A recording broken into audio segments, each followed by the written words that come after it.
All right, today we are going to talk about being poor according to the rules. Now, that's different than being truly poor. So, here's the thing: Medicaid's not for poor people. Medicaid is for people who are poor according to the rules, which is a completely different issue. So, what I'm saying is, you can arrange your affairs in such a way that you're poor according to the rules so that long term care can be paid for. And sometimes I get people go, well, that's just not right. It's working the system. You're taking advantage. You're stealing money from the taxpayer. No, not true. Number one, your parents worked and paid into the system just like we all do.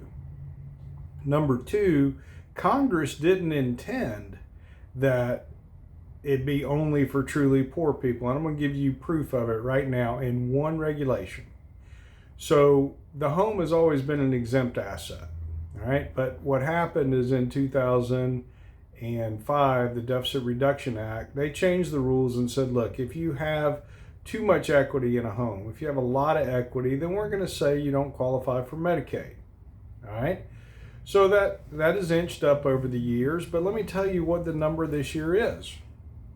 If you own a home with $595,000 in equity or more, not value, equity, right?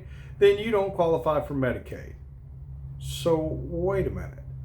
How many poor people do you know that own a home that's even worth $595,000, much less $595,000 in equity? Look, if Medicaid was truly just for poor people, there wouldn't be any kind of rule that says you can have nearly that much equity.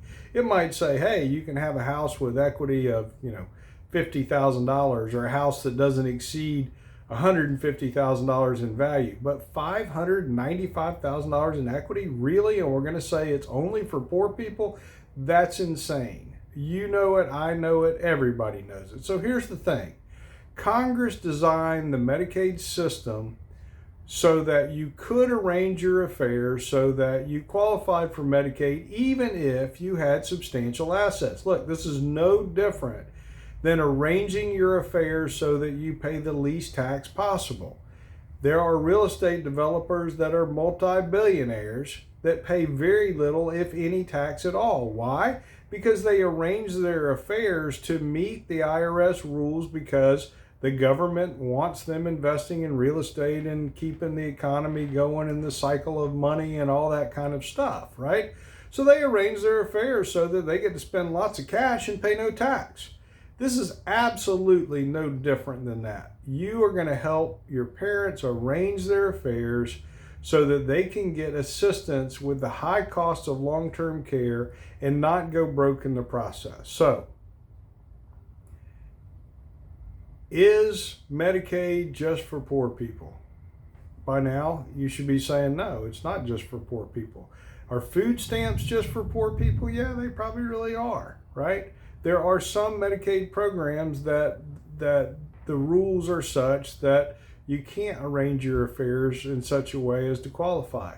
Medicaid for long-term care does allow the arranging of your assets. So if they allow it, and if it's clearly not for poor people, why would you not help your parents protect the money that they work so hard for? Hey, if you'd like to talk to me about this, I'd be more than happy. Just pick up the phone, give me a ring. Happy to talk to you. Thanks.